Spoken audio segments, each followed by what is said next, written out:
Yeah. Okay. And then does sometimes fine with dogs, but sometimes not so fine. I mean, I think, especially like the older calm, like you can tell that it's coming from like, I don't think it's like a place of like total, just, anger. It's just like fear, not, no, the socialization really, yeah. So, he does this in Right to Vet. I never do this. The kind of like shaky and heavy breathing. Yeah. It just sounds like that. But, that's a vet thing, 100%. He does that, so you're good. Never really I live in like a 44 floor building. Like there's a couple dogs that will get on the elevator with us, and if they're just chilling, like he's chilling. And he's, I'll snip them and, whatever. But then there's the other half of the time if they're kind of really like, puppies are so super like kind of jumping at him, and then they'll kind of get snappy back at him. So that's kind of a bummer. And then just like on walks and stuff, again, if they're not like beelining at, looking and kind of like coming towards him, like we'll walk and we're fine. It's not like I just feel like he's not like automatically diving at them unless he feels like they're kind of turning his way, and then he'll kind of do it, or kind of corrals around them. You know what I mean? Like after we walk by, he'll kind of try to like, and then sneak around to their backside, Yeah. But yeah, when we talk soft to them and just, you're good boy. But he's like, with them, he's fine, and just kind of sniffs them and gets over it. And then, and I guess just like people in my apartment, I don't know if I just should have done it all the time, and I didn't, but I did, I have people coming in my apartment, so new people, some he's good, some he's not. I feel like people wear like leather shoes, he just chomps at their shoes. I don't know what it is, but he'll just kind of... Maybe he's vegan or something. Yeah, bite their shoes. Yeah, I know, I don't know what's going on, but I had a wag at like one point that we had tried it. They like came in, there wasn't any really prep to it, and I think it just like set us backwards. So you know what I mean? Because he was so used to like, if people were coming to my apartment, it's like people that he knew or I knew, and then like I wasn't home, and some random person came in and like, yeah, I see what you're saying. He went to like hide under the bed, and like they were like under there, like trying to like, come on, like get out, and it was Was he being defensive, like? Yeah, I think just like since then, yeah. If he goes and like hides under a bed and someone tries to pull him out, like you're getting chomped. You know what I mean? Like he'll.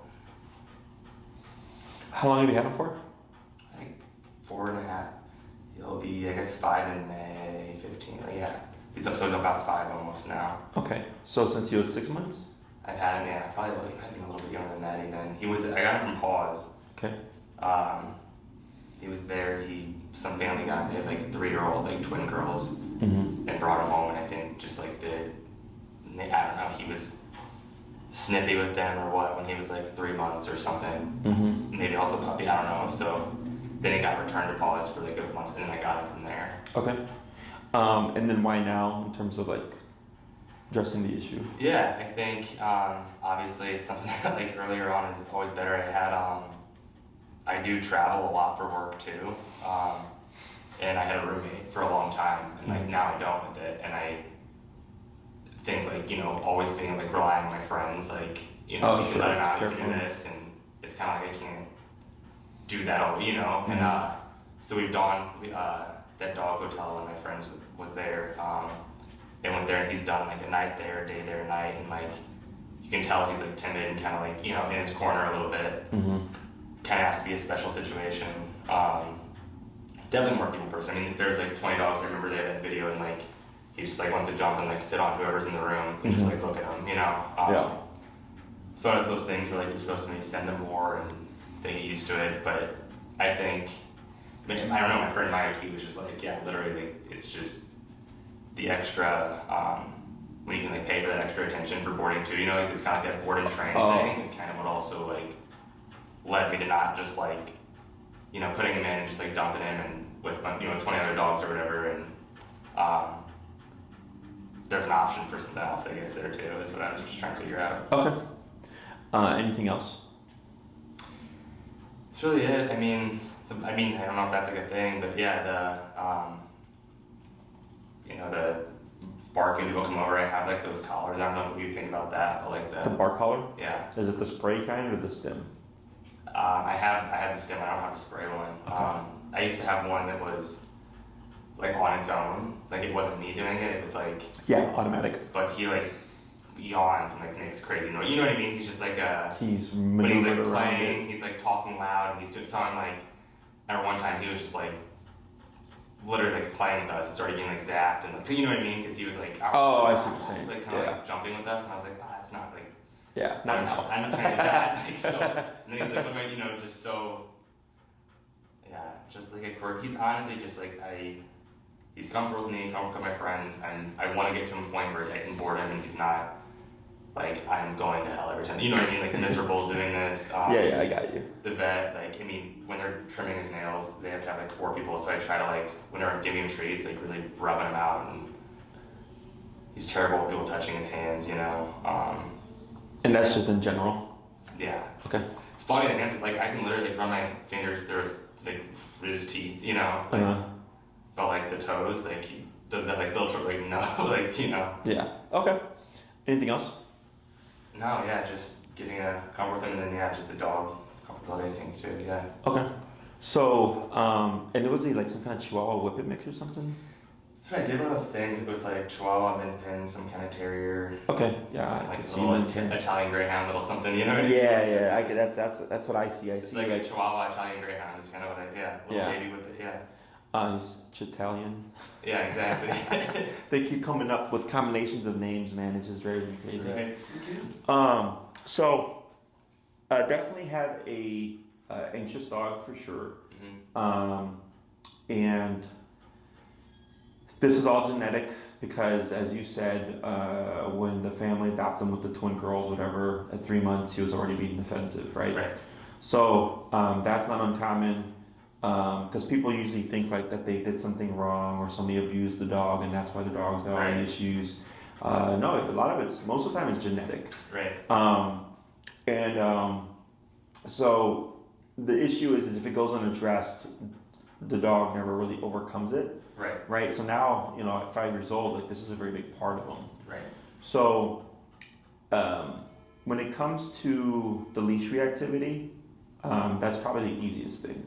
Okay, because it's simply don't bark at a dog on a leash or whatever. Okay. Now, if a dog is coming in to sniff him and expecting him to be non-reactive, that's a different thing. Okay. So dogs greeting each other on the street is not natural to them. That's something that happens because as humans, we have our own respective dogs. And like you may recognize, like, oh, I think he'll be good with this dog. So you may allow him to sniff that dog and stuff, right? Right.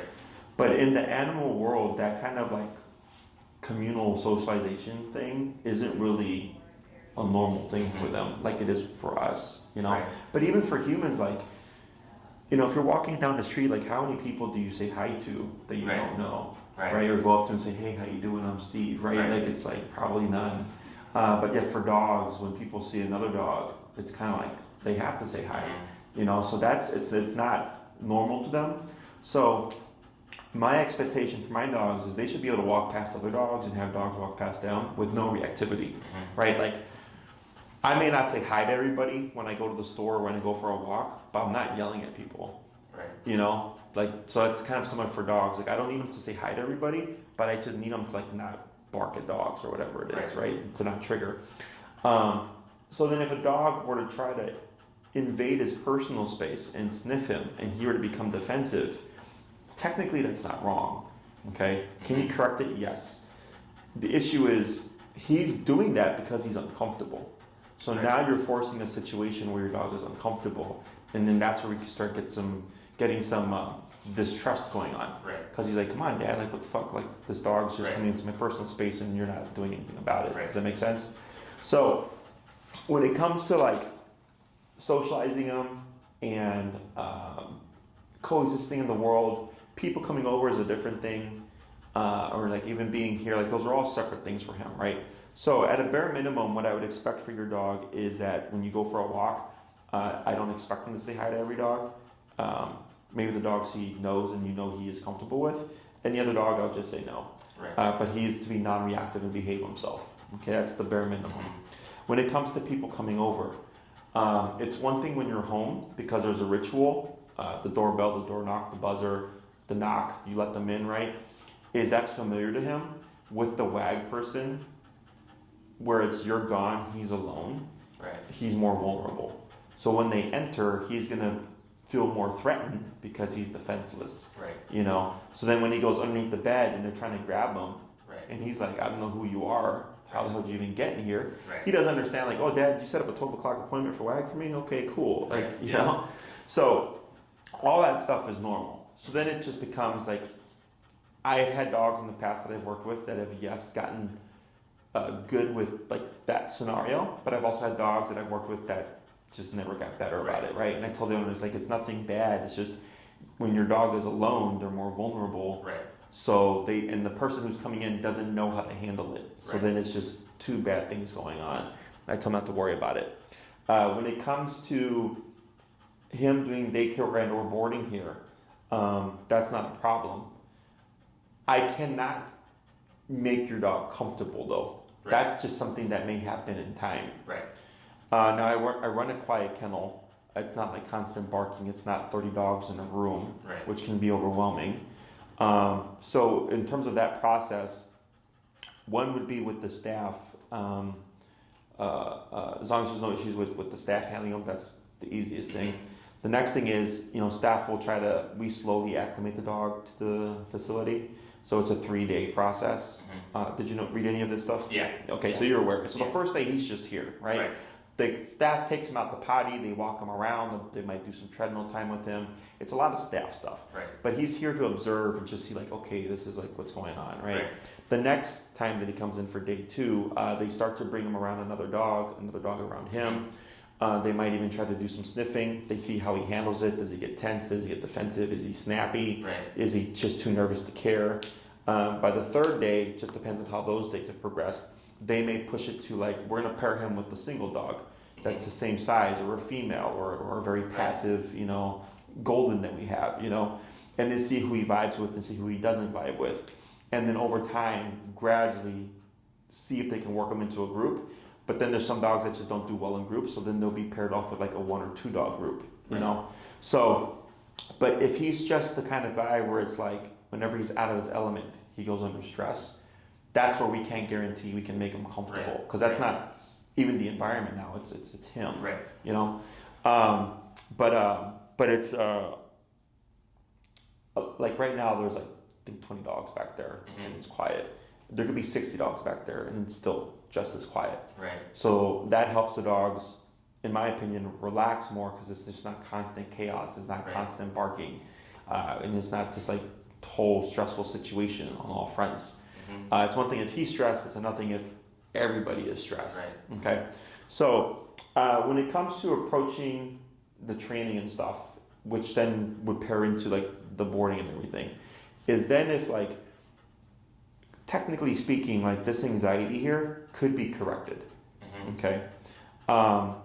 It doesn't make sense to us, like to tell someone like, don't be anxious, right? Like it's kind of like, come on, like that's how I feel.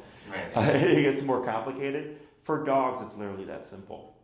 Another dog, if they disagreed with this behavior, would simply come up and bite him. Not to be aggressive, but to tell him like, cut the shit. Okay. And then he might be more anxious for a bit, but eventually he would settle down. And they just learn to cap it, right? So when it comes to the tools that we use the e-collar. Technically speaking, you can use it in the same fashion where we would correct him, pending all the foundation has been done, and he would learn how to turn this off and be relaxed. Okay, so and you had mentioned something about a board and train earlier. Yeah, I just think there's like the other. I haven't done like a formal like a one.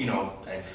Like what your options are. Yeah, I just honestly, I've done heard like put him in there, the other dog, and try that, and I've done multiple days. They're like, well, it takes a couple days to get in there, and same thing. You're like, I don't know how much of this is just like him versus like what I should be. Obviously starting it when I got him at 1 would have been a better option, but it's also I had help, and I was in a different financial spot there. I wasn't like no money, and now it's really like. Kind of priority, yeah. I mean, I have, nieces and nephews now. Like, I want it to be a thing where I can like go. And I honestly, like Christmas, I brought him, and he just follows around my 3-year-old. Like they're fine. They just vibe around. You know what I mean? Like there's no snippety stuff with him, like but basically just anything you can do to make him more comfortable around any people, any dog, you know what I mean? Just exposure, just so that if it does down the road help him be less anxious around them, then it makes me less anxious about having him around them. You know for sure. Yeah, it's a feedback loop. Right. So in terms of like how we can help you is you would want to do an in-person one-on-one. Okay. Board and trains are great in the sense that we get things done faster, but because yours is primarily behavior based, it's really about educating you about how to live with the dog like this, how to help your dog navigate through life like this, right? And how to help them chill out when you can. So if we took your dog and did all the training, we already know how to do this stuff. Is you don't see the process, you don't see the progress during that process, right? And a lot of this stuff is seeing and understanding how your dog perceives the world and how you can communicate with your dog to help them relax. Right. Okay. So my suggestion, of course, would be that you do an in-person. Okay. Could this be a board and train? Yes. It wouldn't benefit you. Yeah, I think for me to see it, I mean, I'm all for like me being here for that part of it too. I just in days when I have to go, 2 or 3 days with work or something, it's you know what I mean. Just if I can pay the extra to add to something, you know what I mean, to work on something while I'm there, it just makes me feel better about it than just kind of like, dumped in a room, like you said, just like 20 others if that's not his vibe, but then at the same time, it's kind of like that, or he goes in like the crate in the back with like the 20 dogs barking around it. And no, I see, yeah. So we don't really operate that way. Right. That's what you were saying, how like, you do the one-on-one with another one or this or and that's just how we run things. Right. Okay, so it's not really that it's extra, we just go by the dog. Right. Right. So because we go by the dog and we're not forcing them too soon, too fast, is it may take longer, but it helps the dog acclimate better because the dog is able to understand like, okay, like I'm being pushed, but I'm not being pushed beyond what I can handle. Does that make sense? And that's just how we operate. Right. So it's not like if you wanted us to go out our way to make sure we socialize them 20 times a day, that's different. Right. Okay.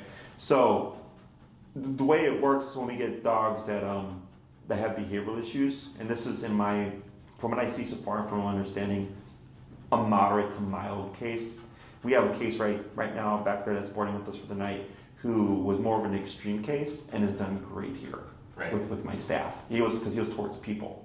Right. You couldn't touch him, and you can walk past him, he'd lunge at you and try to bite you. Now he's great, he's relaxed, he sees us, he wags his tail. But it's like a team effort. So if you did the in-person and I work with you, I give you your lesson, you practice, right? And let's say you do that for a few weeks. And then it comes down to, hey, Jesse, I got to travel for 3 days. Can I leave my dog with you? Yeah, it's not a problem because you're training with us. And then you would bring him with his boarding stuff, his food, his training tools so that my staff has the tools they need to help him succeed, so to speak, in the space. And they just do what we do, okay? It's not like anything that you have to pay us extra to do. It's just how we run things, okay? So when it comes to approaching him with like the training and everything and the program and the length of time and the cost, are you familiar with what the e-collar is, considering you've already used like the bark collar? I was going to say, if you can explain a little bit, but I thought it was is that the one that goes on its own, or is it? No, so there's 2 types. The one that goes on its own is the bark collar. Right. So the technology is the same for the most part in terms of how it's delivered, which is a muscle contraction. It's just going to stimulate related. Exactly. The bark version, anytime you were to make a sound or hit a certain pitch, it triggers the bark collar to then do the stim to correct the dog, to deter the dog from performing behavior in the future. Okay? The e-collars, you kind of control that. You control it. That is correct. Bark or whatever he's doing that's not exactly what you want it to be or what he needs to. Correct. And we can also use it to shape behaviors. Right. So e-collar does 2 things. It can teach a dog to do something, sit, stay, come, and it can teach a dog to not do something. Right. Don't bark, don't jump, don't bite. Okay? So when we approach these cases, when it comes to the bark collar is addressing the symptom, which is the bark. Mm-hmm. It's not addressing the root, nor does it understand what the root is. So like when you said, hey, we were playing, and he started barking because we were playing, and it corrected him, and you're like, well, shit, I don't think I want that right now, right? Because bark collar doesn't understand, oh, this is a playful bark. Right. It just thinks bark, right? So when it comes to the e-collar, I show you how to train your dog, and I walk you through everything step by step, okay? The first thing that we always cover is almost always going to be heel, which is walking on a leash, okay? So you should be able to walk your dog on a leash at your side, past dogs, past people, whatever, and he should be not pulling and not being reactive, okay? The reason why the heel is so important is because most people walk their dogs 3 times a day, 7 days a week in the city of Chicago, okay? So that's 3 times a day, 7 days a week that you get to practice this exercise that I show you. And it's not the obedience that's going to help your dog. It's the discipline behind the obedience. So think of the e-collar as a bite on a button. When you press it, it contracts the muscle, right? So earlier I mentioned if a dog disagreed with his behavior, they would come up and nip him to tell him, stop it, right? So they're using physicality to teach him to not do something, right? So e-collar is doing the same thing. So we're using heel because it's practiced 3 times a day, 7 days a week, to practice and instill discipline and structure into the brain, okay? And we see what does that resolve. So when it comes to leash reactivity, because it's a leash-based behavior and heel is a leash-based behavior, that's how we start to target it. Is first the dog has to know what they're supposed to do, what the expectation of them is, which is we're going to walk around the neighborhood and you're not going to bark at dogs and you're not going to pull me and you're going to walk at my side. That is the expectation, right? So that gives your dog a reference point.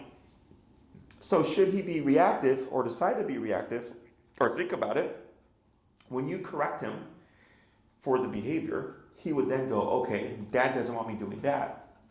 I'm supposed to do this. There's a reference point, okay? Otherwise, if you just go out and let's say he's scared of a dog and he's lunging and barking at him, the bark collar does not recognize your dog is barking at a fear. So it's correcting the symptom, the bark, but it's not correcting the root, which is the fear. Right. Does that make sense? Yeah. So that's what we need to target in order to then address the leash reactivity, okay? Cool. So first class is always heel. You go off, you do your homework. You come back to class 2 and you give me feedback. You know what, Jesse, he was 80% better on reactivity. He was 50% better, right? 0%, 100%. You tell me, and that dictates how I move forward. So if you come back and you're like, man, Jesse, that was like 180, 9 day. Like he didn't bark at all at any dogs. I go, great. I was like, and I would ask, have you been in any context when he would have barked? And you're like, oh yeah, absolutely. We were in an elevator and the dog was barking at him and he didn't do shit. I'm like, awesome. We've resolved that much just through discipline and structure, okay? And then we just continue on with teaching stuff, and then maybe something pops up. Maybe there is a day where he becomes reactive, and then you explain that to me, and then I explain it back to you and how we resolve it. So we're just kind of each week taking steps forward and pushing things until we get him where we want him to be, okay? Now, I have had cases where the dog is terrible reactivity-wise, and literally it's one class, and the next class going forward, there's nothing, okay? So then that tells me the problem wasn't so much the dog, it was simply the lack of structure, okay? In some cases, and in most cases, it's like 60 to 80% is resolved within the first week or so, and then the following weeks, we're just making adjustments, tweaking things until we resolve it entirely, okay? Questions? Yeah. No, I would say it's honestly, it's probably 50%. I mean, if we're on a sidewalk, someone's walking, I just kind of, if I walk on the other side of the sign, just kind of, he's not like lunging at them or anything like that. If we have just like a foot in between, 2 feet, and we're just talking through it. The other dog's on his mission, he's on his, like, so I said, it's not like I'm like holding a leash on this dog that's like, just getting anything to get at him. It's kind of just like, he's ducking down and trying to like cower that way. You know what I mean? I see what you're saying, yeah. Like creeping up behind him, like, I'm gonna try to sniff you, but like, don't like, he's not like going straight for the jugular. It's kind of like, I don't know how to like appropriately walk up and say hi to you. So he like, the dog, he's like, I don't know how to do this. I'm an awkward, nervous dog. So he kind of like wants to like sneak up around them and like sniff them, and if he can get in and they don't like turn around and jump at him, it's all fine. If they just slowly turn around and his, tail's wagging and we're like good through it. I guess it's just like trying to do that introduction really. And, some we just do it and it works well. If the other dog's, you can tell it's just kind of moseying over, I'm like, this is probably going to go pretty well, like there's nothing. but I don't want it to be a thing where I'm like putting it, like you said, in a situation where it's like. Yeah, when it comes to dog socialization, I would, realistically speaking, any dog that he would see on a repeated basis, a friend's dog, family member's dog, a neighbor's dog, you know? Well, I live right by the north and Clark, right? So there's like, it's like the joking, it's like the unmade like dog park there, where like there's 30 dogs out there running, and I've been on that corner since I got it, I've been around there. And we used to like, he was off leash with, 10 other dogs, whatever, and they're just running and it was totally fine, you know? And I remember there was one time there was another dog that came that's kind of bigger and like was always just like pretty rough, and I don't know if they didn't vibe, and I remember he got like how they were playing a couple times, he got steamrolled pretty good, just like a bigger dog, rougher playing.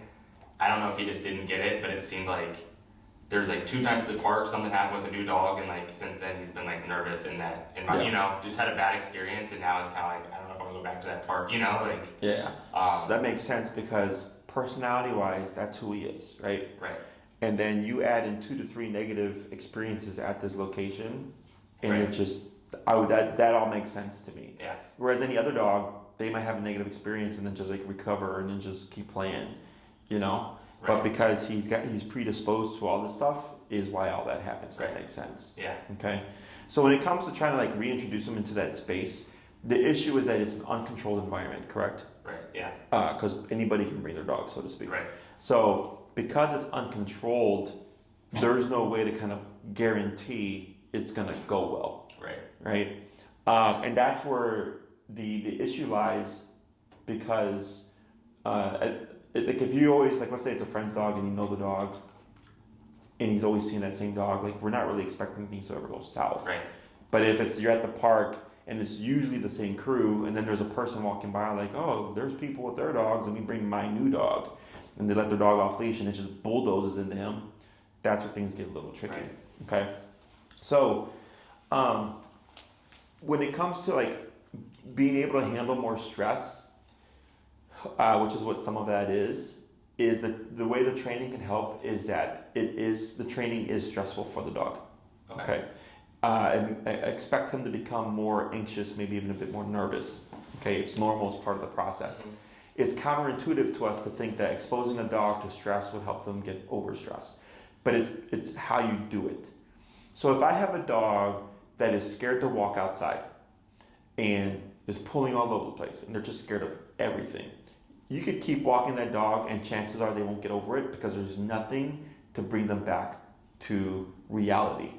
Okay, they're just panicked in their own world. So once we start to train with the e-collar, the dog may be panicked in response to the collar, but they would learn to focus and just move forward. So even though they're scared in the environment, the fact that they're able to just move forward allows them to process, oh, there's nothing to be scared of.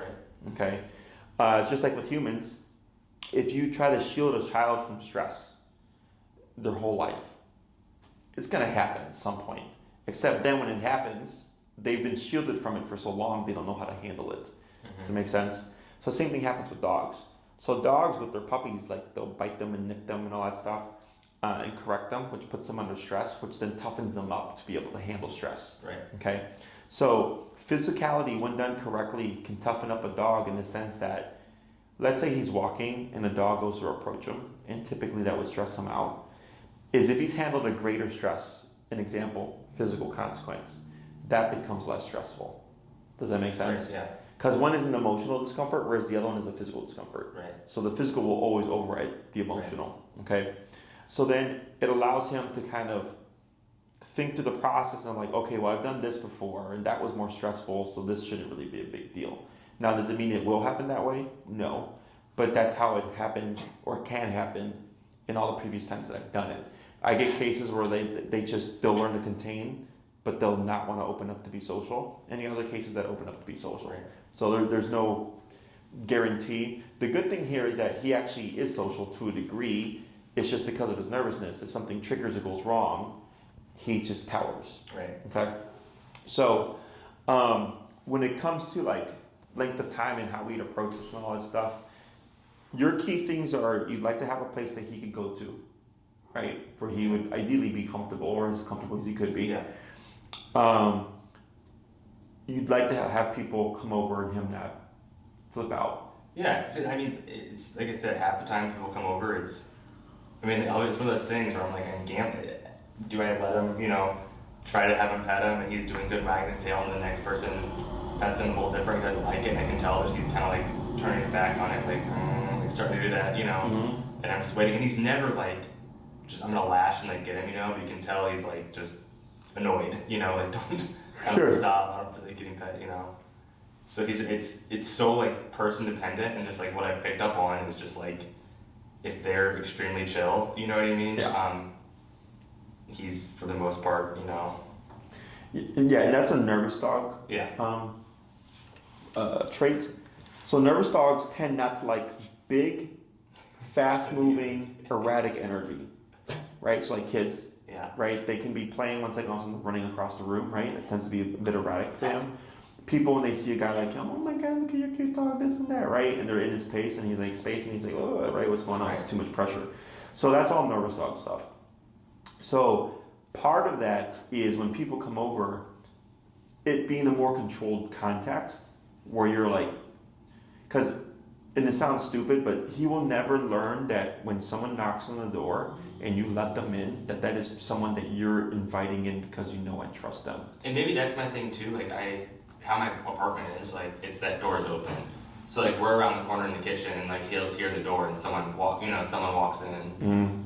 9 out of 10 times it's like, I kind of have a bigger apartment where I feel like I do a lot of friends and I have a rotation that have the same like 8 or 10 friends that he's seen since he was a puppy coming over twice a week, every weekend there's 10 people and he's, doing totally good with. Right, because then if a new person like comes in, he's just kind of, it's almost like he's like he'll sit right next to them, won't do anything, but if they like go try to pet him, he's kind of, I'm like, I don't know, like he's protecting everyone else in the room. He's keeping an eye on them, yes. Yeah. So. But I don't know if I should like let that, pet and like how to promote like when he's not growling at them, like, you know what I mean? Like, because I've done that, it's super not, but like, oh yeah, like you can go have him separate, give him a treat, do something like structured with him, and I don't know if that's, like you just said, train, is that not really what you do, but no, he'll sit, shake, twirl, like he does all those things fine, like go to your kennel, like he will do that stuff for me. He's not like, I never lock him up in the kennel, it's just there so he has a spot. Mm-hmm. But so when it's the 8 to 9 friends that have known him since he was a puppy, you're good, right? Because they have that rapport with him, or they've known him for so long. But when it's like, oh, I have some new person coming at 12 o'clock, or maintenance man, that we have to structure out, okay? Because it's unfamiliar to him. Now, in time, it is possible that in the beginning it's structured, but then he opens up to that, let's say, new person. That's not the maintenance man, because dogs just tend not, because they have like all the equipment and stuff, right? They could potentially become one of those friends that could just come in and out, and he's like, oh yeah, it's just you, okay? And yes, we can help with how do we introduce him to someone he's not met before in a fashion that he would be comfortable with, okay? So yes, all that stuff is doable, okay? The main thing is always that we cannot guarantee the dog will like that new person. Because what if the new person is just loud and obnoxious? And he's like, hey, I don't like loud and obnoxious energy, right? Then he's probably not going to like that person. I think that's why I feel bad, because it's almost always, I feel like they're like super nice and like quiet. And, like, it's almost, I'm like, does he need someone a little more like dominant? Because you know what I mean? The people are just super sweet. Nothing over, just like sit on the couch standing, he just stares. I'm like, oh, I'm so sorry. Like, and then he'll do something and lash or like kind of like, and goes for him. And then I'm just like, kennel, and he goes in his other room. I'm like, I don't know if that's the. Yeah. So all that we can help too. Yeah. Okay. It's definitely more for me than you know. So it has to be a bit more structured out. But yeah, he's keeping an eye on them. Right. And it's like, and if you're moving away, I don't like, I'm gonna let you know. Right? He's setting rules to things. So it has to be the other way around. It has to be you setting rules to things. Right. Okay. So it's not out of the ordinary. Done it countless times throughout the years. So leash walking has to happen because that's what teaches him what the e-collar is, okay? Then we see what does it help resolve. And then this is a class-by-class thing, so the first 2 classes are almost always going to be on heel, okay? By the 3rd class, the feedback that you're giving me, improvements that he's made, places where he's not made any improvement, things like that, help me determine like how do we navigate, okay? When it comes to like being off leash, do you let them off leash still now, or is it? I mean, it's like 4 baseball fields big, so if it's not like those, not the big dog park central thing, you know. But when it's the middle of the day and it's like just us, yeah, he'll go just donut. I have literally just like 2 tennis balls, and I mean, that's another thing. I started doing that, and then when other dogs started coming up, I kind of have to like, if there's balls anywhere around, it's like. Oh, is he guarding the balls? He's definitely. And only from the dogs, he's good with you? No, I mean, he'll do it with me too. I mean, I think he had like a chew toy and ate some stuff, and he's been doing that to me a little bit this morning. But yeah, no, 100%. That's what we said. That's one thing with all of our friends that he does. He kind of just, if I give him a toy, he'll go down. If I lean in to get it, it's almost like he's playing with it though half the time. Like, because other times he has his bone, he'll come and like try to like throw it on me to like play it with it, you know. Yeah. And then the same bone, and then I, throw it for him, and I'll bring it back, and I'll do whatever, and then he kind of like goes and like growls off in a corner and chews it over there. Okay. And it's, yeah. So if resource guarding is a thing that needs to be addressed, then that would push you into like a longer program, because it's not hard. It's pretty simple. It just takes time. Yeah. To actually address. And if it's like with you or in the house, he's fine. Like it's subtle, then it's like who cares? But if it's like you're at the park and you're throwing a ball and a random dog runs up, like because let's say that's what I'm saying. That's the thing. That's why I stopped. If I see like we'll throw the ball and if like another dog, I can tell someone's like, oh, there's a dog, let's go play. He's off leash. Or like running at the ball and like leash him up. I'm like, we're out of here. Like, what's up with that guy? He's right that way. Yeah, and it's a couple of my friends' dogs. Like we were there the other day and they're all off leash and having fun, and like someone came over with their dog unleashed, and like it was almost like a long-haired version of him. You could tell they were both just like timid, and I was like, I don't know if that's it. And then he started being awkward, coming over, so then he immediately went awkward, and they just I was like, all right, we're going back on the leash then. So so there is more to that, but all stuff that I've heard before. So then he technically need like a recall, because then if it's like, if you see something about to happen and he's away from Kevin, right? Yeah. Let's say Kevin's away from you and you see a person unleashing their dog, right? You want to make sure that you can return him back to you. And or if there's some kind of, let's say he's chasing a ball and a random dog comes in and sparks something, right? Or about to spark something, you need to return him. And that is one thing that I said, we're throwing everything new on you, but like my friend Joel, we like joked that I think he thinks Joel's more villain than mine. Like he's just been there since like day one, and he likes him a lot too. But I was like down at my Jeep, and he was in the car with him at the bottom of my parking garage. He had the door open waiting for me, and I guess someone came out that wasn't me, and Joel just thought it was me because he heard the door, and like he jumps out and like goes, and he just and like we'll go and just kind of chihuahua just around his corral around their feet, like. He's not like biting someone's leg, but he's scared they're like, holy shit, you know what I mean? Like, what's this crazy dog doing? So, he'll do it for people too, in that sense. But it's not like he sees like a random person at the park and like, it has to be if it's like a surprise or like, what are you doing here? Like, why are you around me and Joel? Why are you taking my ball? Like that kind of, so that'd be a resource, I guess, thing too. But that's all nervous dog. So nervous dog, resource, the resource guarding. And resource guarding is a separate thing because that's just instinctual for a lot of dogs. But like the sudden change, like if someone walked out and it wasn't you, is nervous dog. Yeah. So I would put you. Because I'm open with whatever. I mean, like I said, I've heard good things on. I was like, money's not as it used to be, and that's maybe why I was so like. Friends just like, come let him over, like, he doesn't good with the wag, and it's fine, I'll give you guys I'll get you a drink. Like, I wasn't paying to go do and board and like take that time to do it, and I know that I need to now, and it's become a thing where I'm traveling more with work, where it's like, I don't want to feel like I have to call, like my friends, like, part of that 8 that know him well, they come and they're like, I'll come watch him for a few days, but it's a thing where they're like, you can tell that they're like, I hate doing this, but in the elevator, if he's like uncomfortable with another dog, like. Then they got to deal with And then they're like, I was telling them, I was like, it's literally like stressful to take them outside sometimes, because you're like, who are we gonna pass in the hallway? Who are we gonna do? And I can tell she's worked up trying to take him out. I'm like, I don't think this is helping either of you guys, because he knows that you're also like uncomfortable, So it's like,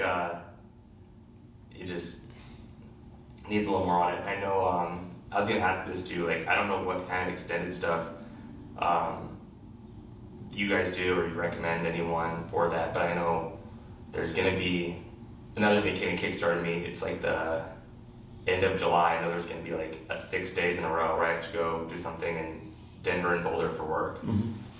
I'm like, I don't know what would be my best option. You know what I mean? For a guy that's nervous, that I'm like, if I start doing those, you know, a night here and there and then building it up, like I'm just trying to figure out the best option for that. Or if you think there's like a, you know, they do those like multiple, you know, a week-long things or whatever. Like I don't know what the, I can have someone come at home and kind of watch them. I'm like, is that a good idea? Or do I kind of try to work them into something else? I don't know. So I wouldn't worry about him. I would just do what you want. The problem would be is, have you started training or not? Right. That would be the biggest variable. Okay?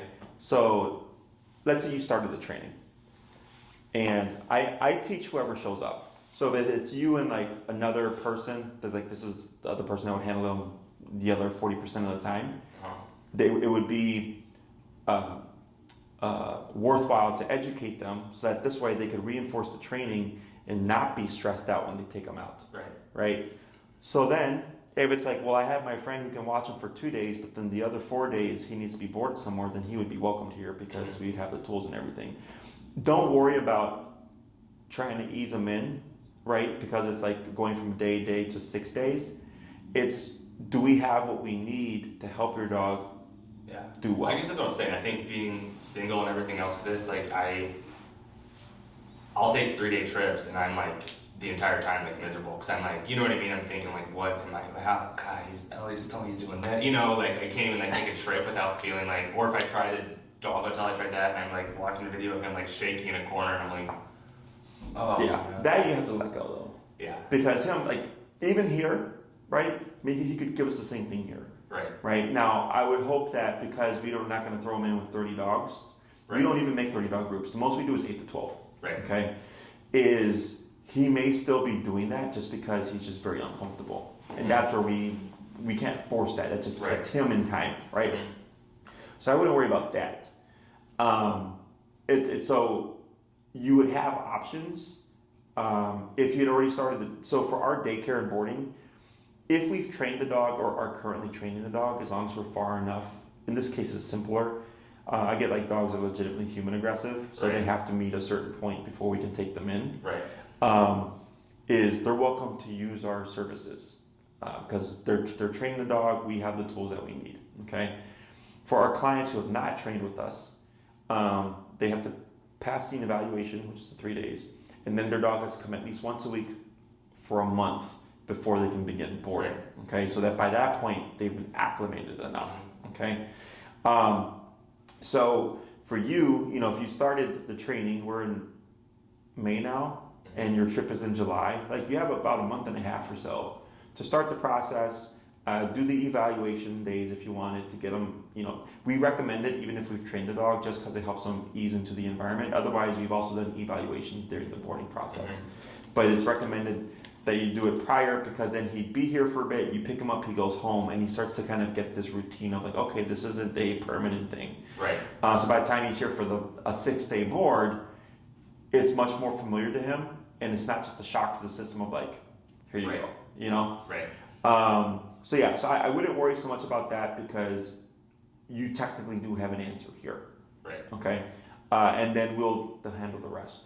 Can't guarantee he won't be stressed, but you just gotta let that part go. Okay? In regards to the training and length of time stuff, I would probably put you at a 6 to 9 class range. Okay? If you did 6, it would be 2 on the leash walking to see what that resolves. This would help like the elevator stuff, walking through the hallway type stuff. If there's any issues with any of that, that would be a class, that's class 3. Class 4 would most likely be like someone called recall class. For those instances when you're at the park playing ball with them and like suddenly you see a dog coming up and you need to return him. Classes 5 and 6 can be used towards resource guarding, okay, which is pretty simple. It's just a matter of time and repetition, okay? If you did a 9 class range, it just gives us a bit more time to work on things and not feel so pressed on week by week by week by week, okay? Because we have a longer period of time to play with. And we're able I'm able to keep an eye on things more because I check on things every week. Right. Okay, so if we started, let's say resource carding, the third class, we covered it. Classes 4, 5, 6, and 7 or whatever, I'm checking in on the resource carding, like how's it going? Are you making progress? Is it getting better? Oh yeah, like a dog came up and he had a ball and he just dropped it and ran back to me. There was no confrontation. I go, great, that was a good experience. Stuff like that, okay? So, because I'm only gonna teach what I think is gonna be beneficial to you. Oh, we also have to consider the whole thing with people coming over. That itself would be a class too, okay? So I can show you like, if you're gonna have someone he's never met before, this is how you go about it. And if you want him to build a relationship with that person, there's then a socialization exercise. So that would actually push you more in the 9 class range. Yeah. Okay. Yeah, no, I'm comfortable with that for sure. Yeah. In regards to the collar that he would need, obviously he's a little guy. So the collar I recommend is the Dr. 280C. It runs about $237-ish with tax. Cool. This system is waterproof, both the receiver and the transmitter, meaning the remote and the collar. It's a half-mile range, so plenty of range for the standard family pet. They last a very long time. I have had my e-collars for 10 years before they officially crapped out, and then I went and bought new ones.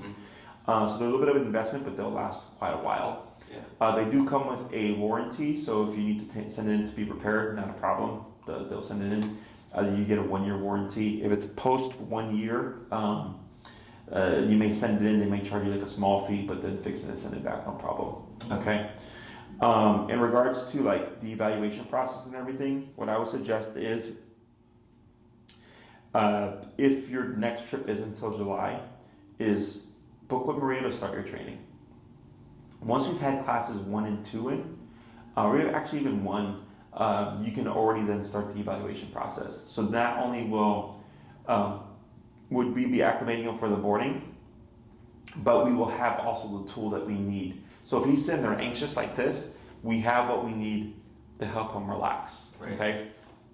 If you just brought him into evaluation, which is fine, we then are lacking, right? Because then we don't have a tool to help him shut down the anxiety. Right. And even if I know the dog's gonna train with an e-collar, there still has to be some kind of practice beforehand. So it's not like, here you go to a place you've never been before and like they're using this e-collar on you. Like there's still familiarity with it first. Okay? Questions on any of that stuff? No, yeah, that sounds good. In regards to like start date and booking all that stuff, Maria will help you with all that. We are going to be moving. It was supposed to happen this weekend, but because of the weather, we just stayed here. But she's going to be pushing things towards Oz Park, which is in Lincoln Park. Right. It's the busiest park in Chicago, so it's a nice place to practice. Right. Yeah. Other than that, it's pretty much it. I mean, this is nothing I've not seen before. Right.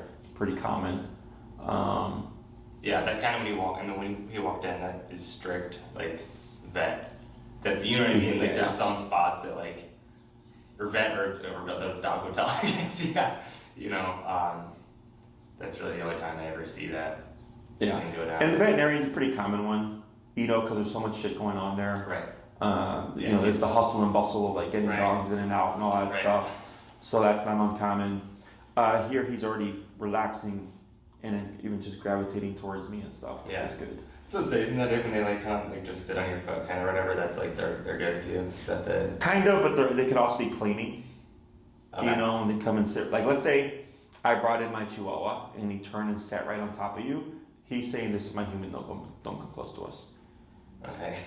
Right. So then if my Chihuahua came up, I would expect him to. Well, like on the elevator, he does. Some people, like when they come in, like there's some you can tell he kind of like, goes down, tail wags, and then he'll just kind of like sit right at their feet and just like stare at me like we're. So I'm like, claim, or is that I don't know. That would be claiming, yeah. For that person, that's okay. Yeah. So it can look cute and stuff. Where it can be problematic is if the dog keeps. Is that what that is? Like backing into me, yeah. Is it empowers the dog. Okay. Because if you own something, right, it empowers you. So like, let's say if you were to look out this window here and you saw someone trying to open your car, you gonna care? Yeah. So he does that. Okay. So he does that like all the time. They sit down. Yeah. He goes in and just like right. Yeah. Yeah. So is it like bad? It really comes down to the dog. So if like, let's say he's claiming them. And then like they try to pet him and he's being defensive. Well, now he's bullying them too. Okay. Because he's like, you're mine, and I tell you when you pet me. Yeah, he definitely does that to LA and stuff too. Yeah. So once you start to see it that way, it's like, oh shit, like this makes more sense, right? Right. So obviously it's only an issue if there's defensiveness or aggression there. Otherwise, like, you know, it's like whatever, you know, like my pit will do that. If she's in a situation where like another dog comes in and she's uncomfortable, she'll come and sit on me to claim me, and I'll have to kick her off. Right. So that it avoids any kind of confrontation, because I know if that dog comes in, she's going to be defensive. Okay. But if I push her off of me, there's nothing to claim, there's nothing to protect. Right. So. Well, he'll do that with people like when he'll come and sit on their lap or whatever. If they like pet him, he'll kind of like growl something, like just start friends. So they Yeah. of that age. Yeah. That's because he's like, I own you, I'm going to sit on you, and then I tell you when it's been too much or when it's not enough. Yeah. That's funny. But we don't see it that way, Yeah. you know. So, but yeah, that's probably something that I would recommend you don't allow him to do, because the more he does it, the more it empowers him. Okay. Anything else? So in regards to booking and everything, you can do one of two things. One would be just wait for Maria. Okay. Because I'm going to send her the information that I told you, how long and the call I recommended. Otherwise, if you want to get the ball rolling, you can email her and say, hey Maria, I'd like to go with 6 classes or 9 classes, and you give her your availability. Right. And you want to give her windows. You don't want to give her set times, because if she's working with 40 clients, giving her a 2 p.m. on a Monday is hard. It's going to be a lot of back and forth, right? So if it's, hey, I'm free Monday these times, I'm free Tuesday these times, Wednesdays, Thursdays I'm booked, Saturday I'm free all day. Much easier, because she just looks at my calendar and sees where is the best I can put you. Is there like times when you feel like people just really cannot do it? You're like, there's a lot of open time. During the day, during the week. It's like a specific, it's morning, afternoon. Like the 1 o'clock on a Tuesday, you know? It's like a good, okay. Because my schedule is usually backwards. Evenings and weekends I'm busier, because most people are 9 to 5. Yeah.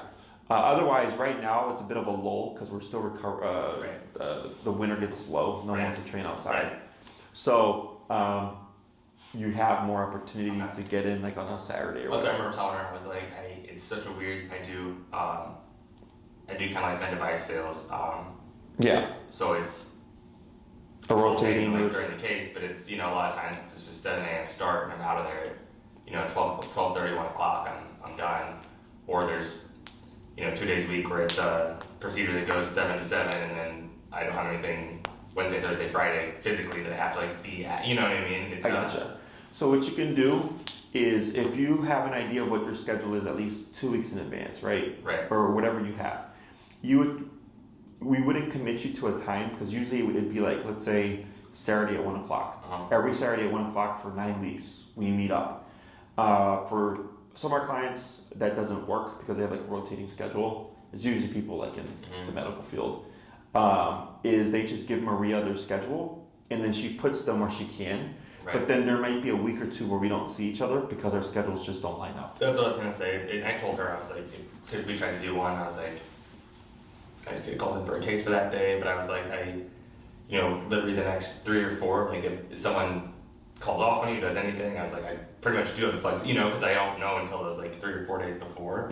But it's typically like out of those 3 out of those 4 days, most of the times that work for you would work fine, you know. So it just don't have that too. But yeah, I think that'll be no probably nights are always for sure fine, but I'm hoping for that like 1 or 2 would probably be better for you, because a lot of people can't get to that one. Well, it'd just be easier to, you know, get into the schedule. Right. But for me, like I have clients that go as late as 8 o'clock. Right. You know, so. Right. Okay. Cool. Yeah.